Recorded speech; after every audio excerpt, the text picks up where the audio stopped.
तो जैसा कि हमने पिछले लेक्चर में एमसीक्यू किया था, तो एमसीक्यू हम लोग 567 तक एमसीक्यू कर चुके थे। तो आज हम लोग 567 के बाद एमसीक्यू देखेंगे और इसके आगे हम लोग एमसीक्यू देखेंगे। ठीक है, तो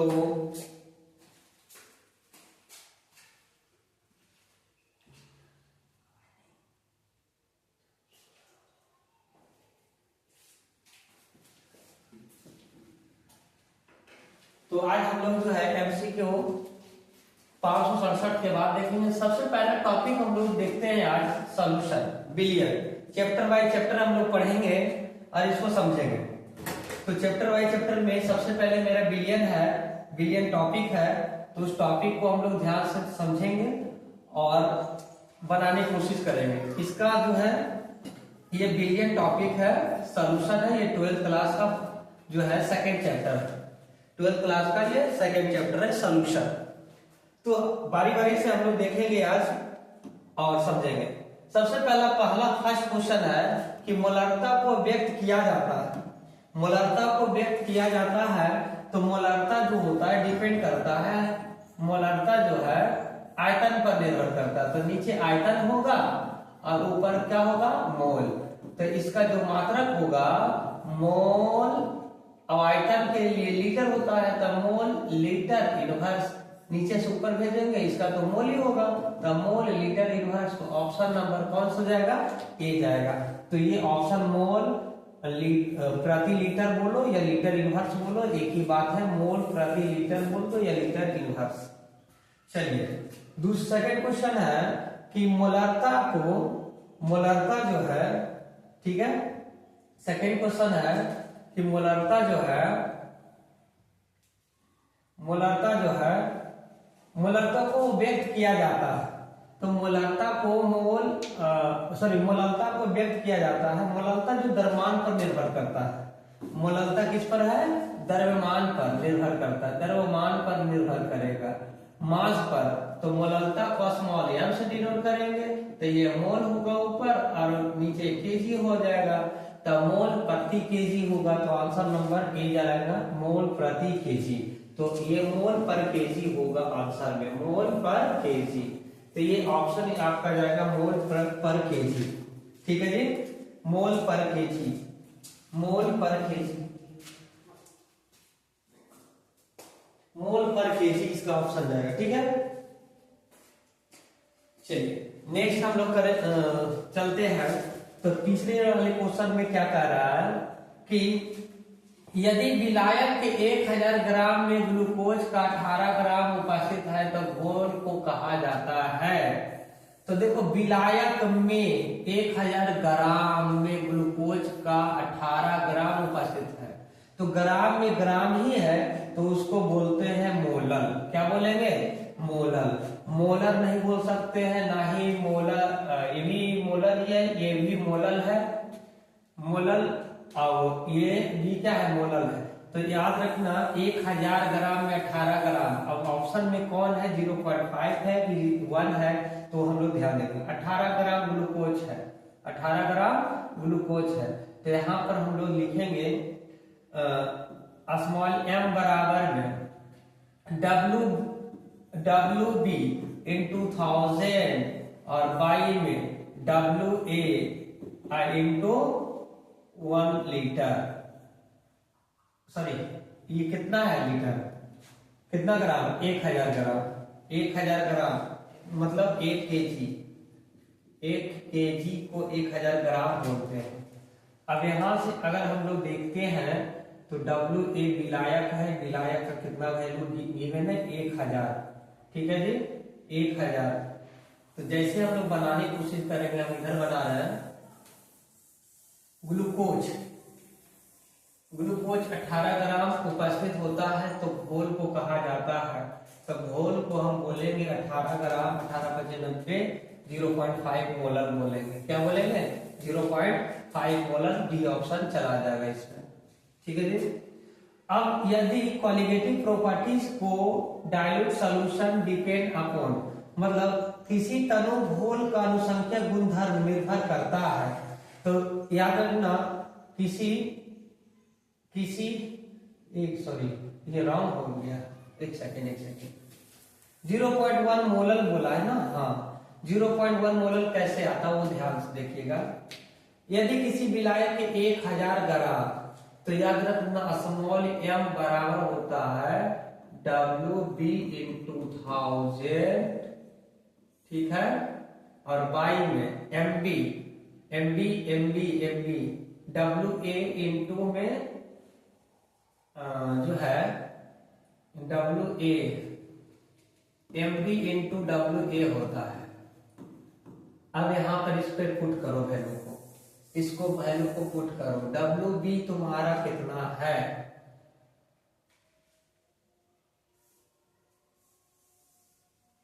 विलायक 1000 ग्लूकोज 1000 ग्राम 18 है ऊपर, ये MA इंटू में 1000, ये WMA इक्वल नीचे में WA, ये फार्मूला होता है। WB 18 ग्राम है तो 18 ऊपर लिखेंगे और गुना में 1000 देंगे, और बाई में MA ग्लूकोज का कितना होता है C12H22O11 ग्लूकोज का होता है।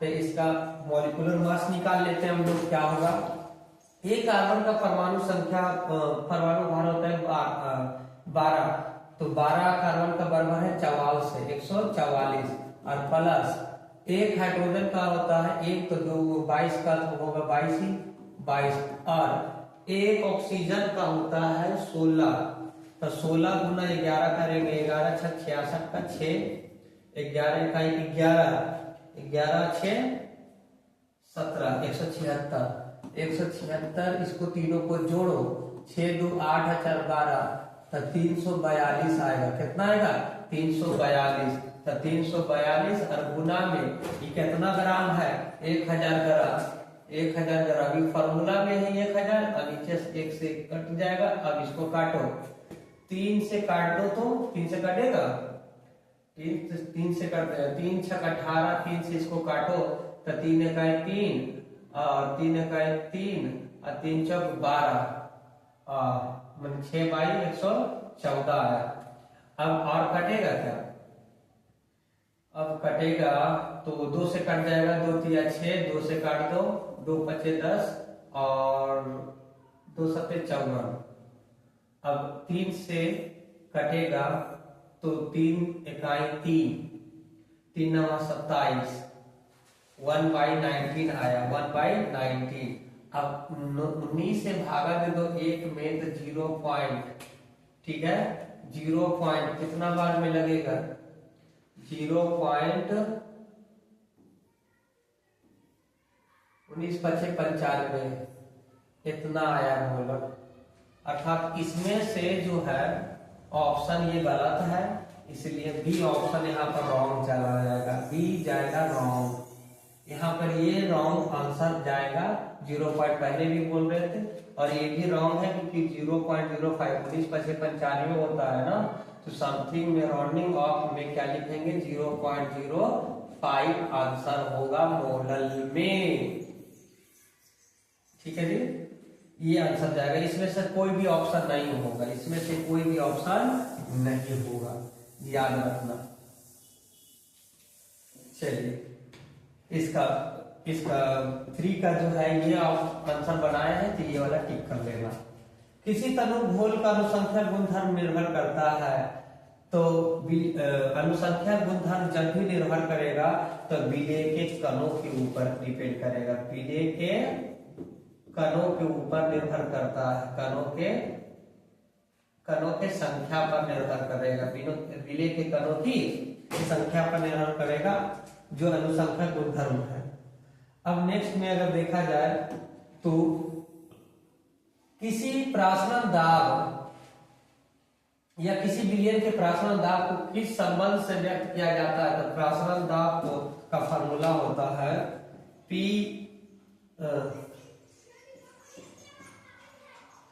पीवी बराबर एनआरटी पर डिपेंड करता है।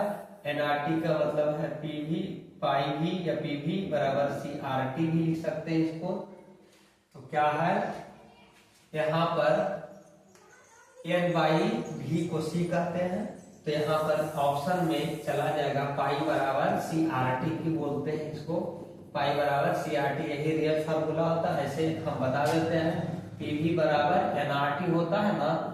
अब पीवी बराबर एनआरटी होता है तो अगर हम काश इसको हम भी को इधर लेके चले जाए तो P equal to n by V और आर टी, और एन बाई भी को सांद्रता के टर्म्स में मोल बाई आयतन होता है तो इसको C भी कहते हैं। तो C बराबर P बराबर सी आर टी हो गया।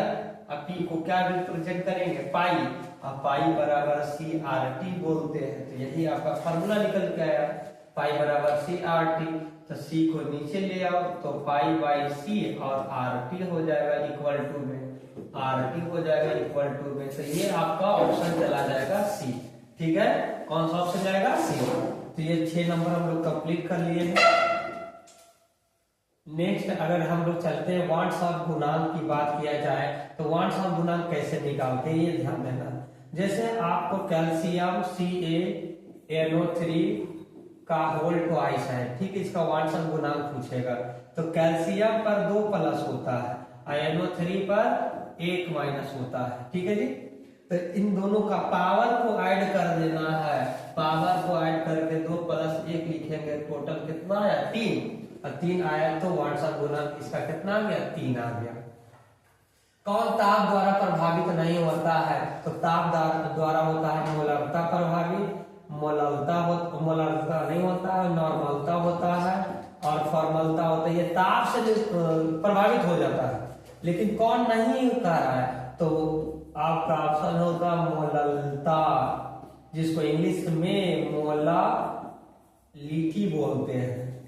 ठीक है, मोलालिटी। तो ऑप्शन नंबर कौन सा बी। ठीक है जी, चलिए आगे हम लोग बढ़ते हैं। तो याद रखना 342.2 ग्राम चीनी के घोल में इतना ग्राम चीनी है तो घोल का मोलल सांद्रण क्या होगा। तो याद रखना 334.2 ग्राम में इतना ग्राम घटा दो। तो सबसे पहला बात है कितना घटाएंगे 234.2 ग्राम में इतना ग्राम चीनी जो है घटा देंगे तो कितना ग्राम आएगा 200 ग्राम में। ठीक है जी, कितना ग्राम आएगा 200 ग्राम में। तो 200 ग्राम में आया और नीचे में कितना आएगा 1000, क्योंकि 1 केजी पर बात किया जाए 2 पचे 10, इसको काटेंगे तो 1.5 5 दूनी 10। ठीक है जी, 5 दूनी क्या हो जाएगा 10, तो 0.25 आ जाएगा आंसर। इसका 0.25 आ जाएगा आंसर। 5 दूनी 10, 0.2 देखो क्या है आंसर 0.2 है। कौन सा ऑप्शन है, 1 सेकेंड हम उल्टा कर दिएगा। 234.2 ग्राम चीनी के घोल में 34.2 ग्राम चीनी है तो घोल का मोलल सांद्रण क्या होगा। तो घोल का मोलल सांद्रण की अगर बात किया जाए तो कितना होगा बाबू, याद रखना। तो यहाँ पर ध्यान दो थोड़ा सा, 234.2 में से 34.2 ग्राम हटा देते हैं तो कितना ग्राम आएगा 200 ग्राम आएगा।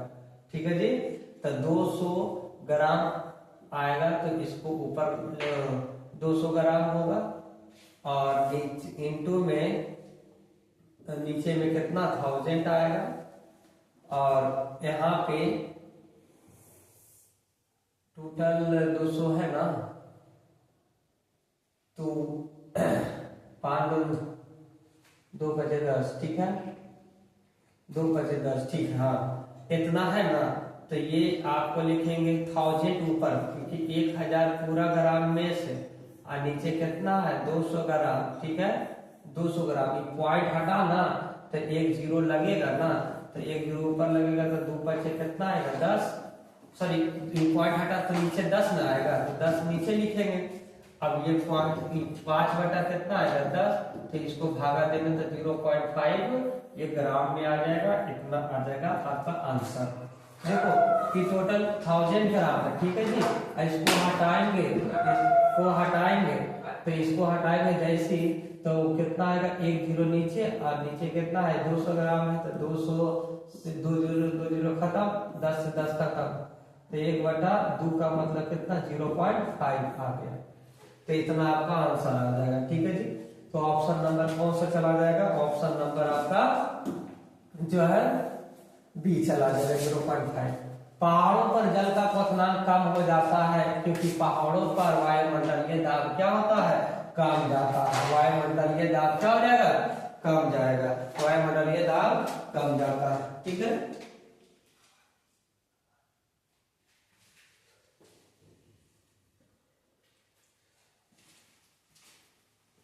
चलिए तो नेक्स्ट हम लोग आगे बढ़ते हैं।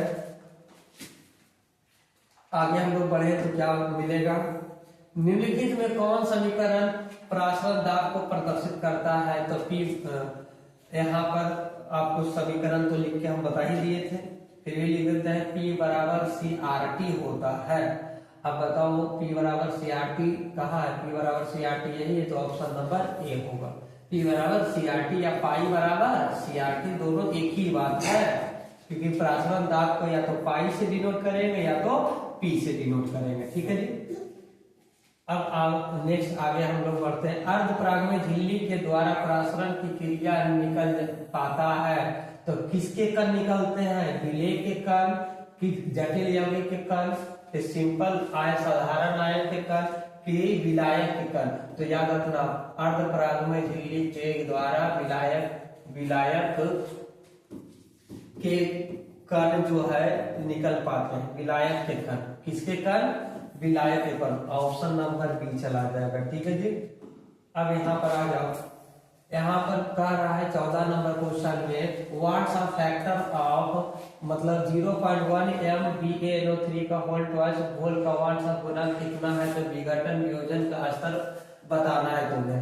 तो सबसे पहला यहाँ पर लिखेंगे विद्युत अपघट के रूप में, ये जो बन रहा है देखिएगा यहाँ पर, ये इसको A माने हैं, NO2 दो बार है तो इसको B2 माने, इस टाइप का वियोजन बन रहा है। तो ये टाइप बताया, अब इस टाइप में एग्जांपल ये भी लिया है और ये है। तो सबसे पहला बात है वार्म वियोजन की अगर मात्रा पूछेगा तो अल्फा इक्वल टू फार्मूला होता है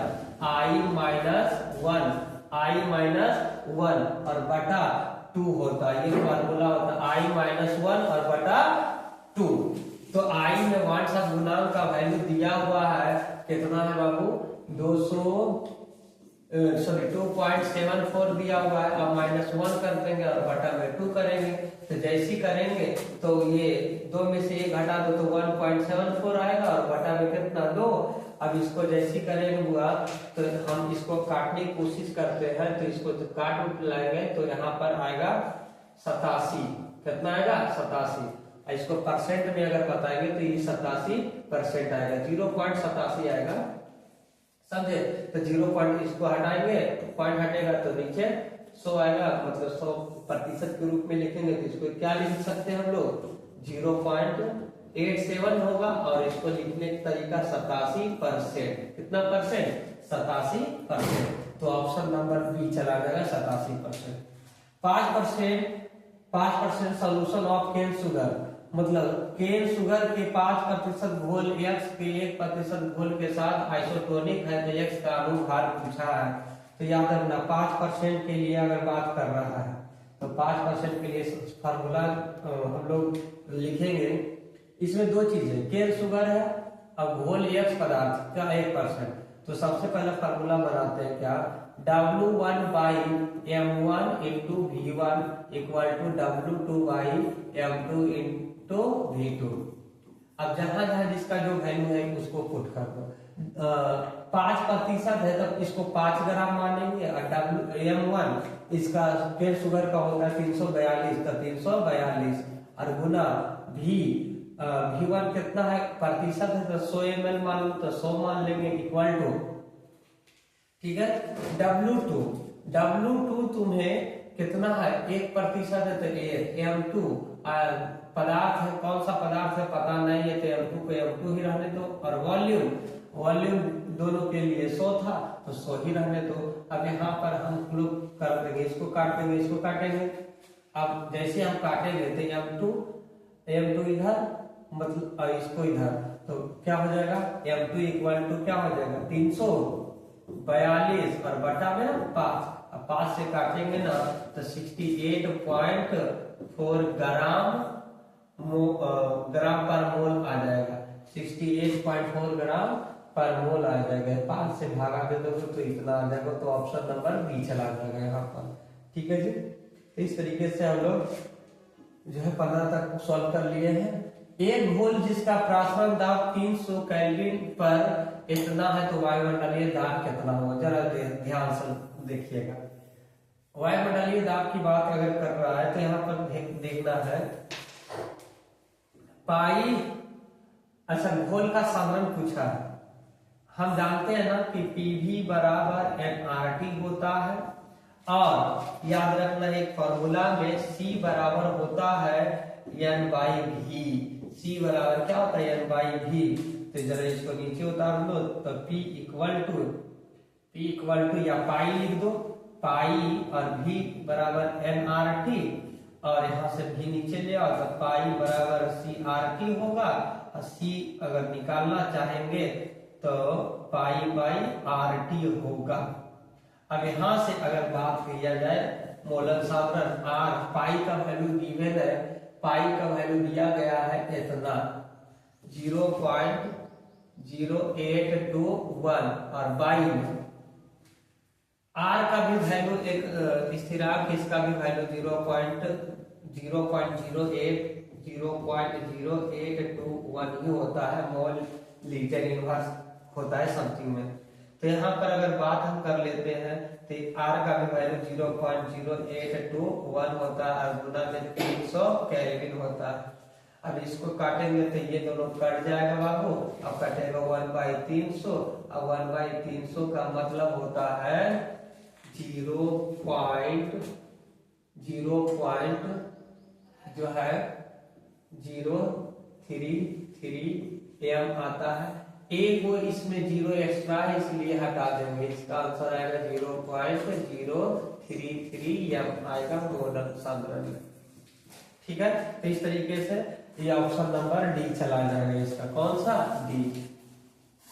HCl एवं H2O के स्थिर क्वाथी मिश्रण होता है, तो याद रखना जहां जहां HCl पूछेगा और वाटर पूछेगा इसका स्थिर क्वाथी मिश्रण होता है, जहां पर दो द्रव एक ही समय में जो है बॉइल करते हैं उसको स्थिर क्वाथी मिश्रण कहते हैं। दो द्रव का बॉइलिंग पॉइंट एक ही रहे, दोनों द्रव का बॉइलिंग पॉइंट क्या है एक ही रहेगा। मान लो इस पॉइंट पर दो द्रव उबल रहे हैं तो उसको स्थिर क्वाथी मिश्रण होता है, तो इसका जो वैल्यू होता है 20.2% HCl होता है, हाइड्रोक्लोरिक एसिड होता है। ठीक है जी, चलिए तो हम लोग आगे बढ़ते हैं आज। अब देखिएगा थोड़ा सा नेक्स्ट अगर हम कर ले तो 2 gram of NaOH is dissolved in 100 ml of solution, then the molarity of the solution is what। यदि बिलियन में 200 ml में 2 ग्राम NaOH घुला है तो बिलियन का मोलारता ज्ञात करना। तो मोलारता को कैपिटल M से डिनोट करते हैं, तो ये कैपिटल M बराबर होता है WB into 1000 और बाई में MB और into में V। अब यहाँ से M रखो, WB घोला गया है, कई ग्राम घोला गया है 2 ग्राम है तो 2 लिखेंगे, into में 1000 होगा, और MB NaOH का कितना होता है, सोडियम का 23 और ऑक्सीजन का 16 और हाइड्रोजन का 1, टोटल होगा 40। क्योंकि देखो MB विलेय का द्रव्यमान है, ये विलेय का आणविक द्रव्यमान है, ये विलेय का द्रव्यमान है, तो इतने 2 ग्राम NaOH न घुला है, किसमें घुला है 200 ml बिलियन में। तो यहाँ पर लिखेंगे WB 2 है गुना 1000, MB आपका 2 ग्राम 40 जो है, और आयतन कितना है 200 ml, तो 40 गुना 200 हो गया। अब काट दो इसको, 2 पचे 10, 5 40, 2 चौक 8। अब आया 1/4, 1/4 का मतलब 4 दूनी 8, 4 दूनी 8, 4 पचे 20, 0.25 है आंसर। कहाँ है, ये है ए ऑप्शन चला जाएगा 0.25। इस तरीके से ए ऑप्शन चला गया।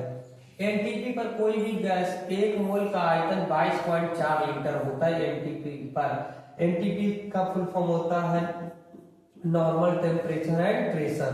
नॉर्मल टेम्परेचर एंड प्रेशर पर कोई भी गैस का जो आयतन होता है 22.4 लीटर होता है। कितना लीटर होगा? 22.4 लीटर होगा। क्लियर है आप लोग? चलिए तो आगे हम करते हैं।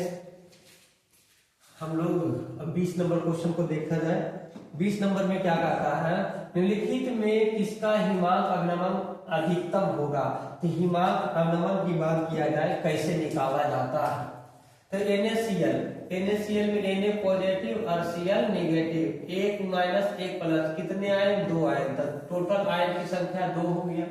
इसमें K2 मतलब पोटेशियम पर 1 प्लस, SO4 पर 2 माइनस होता है। तो 1 और 2 3, कितने आयन? 3 आयन। अब कोई ऑप्शन है नीचे तो देख लेते हैं।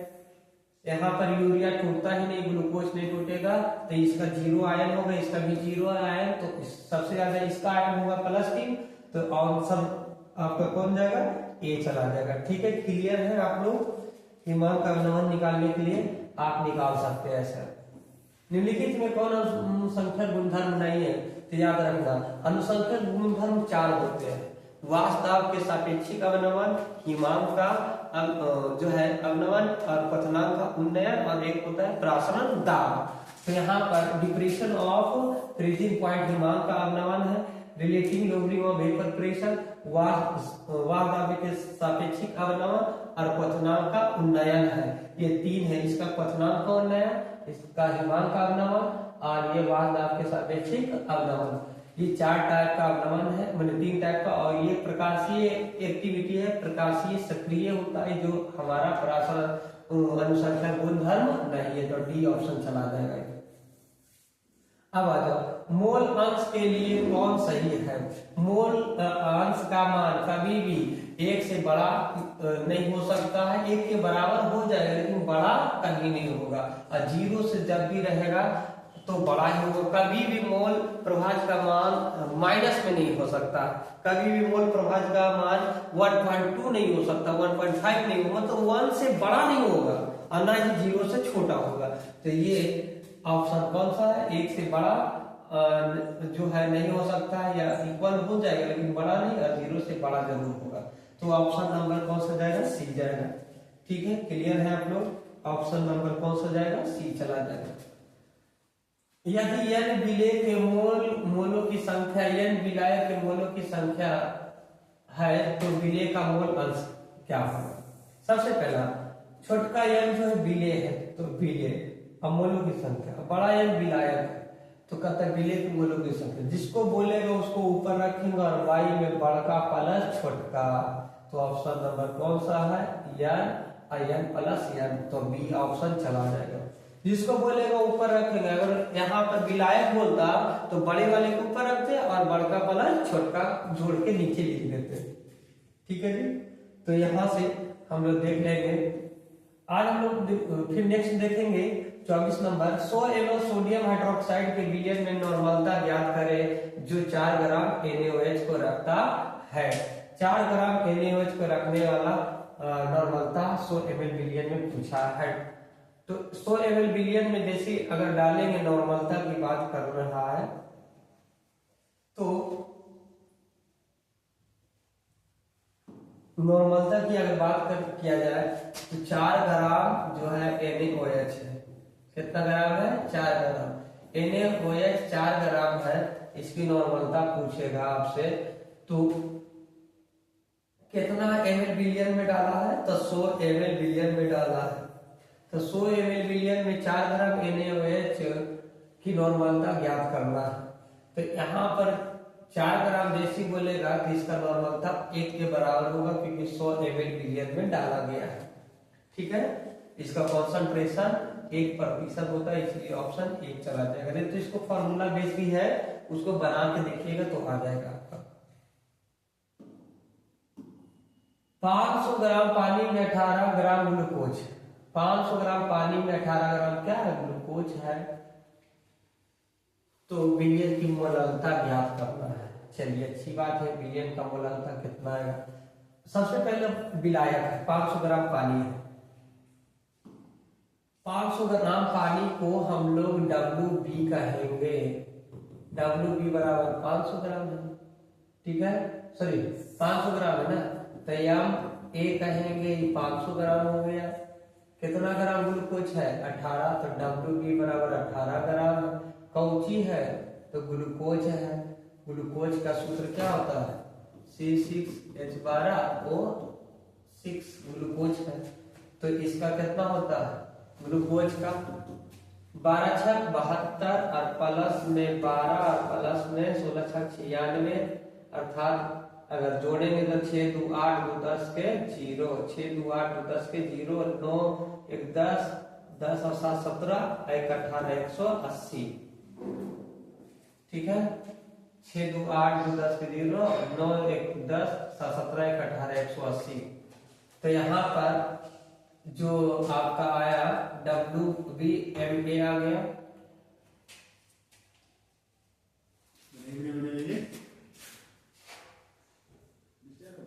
ना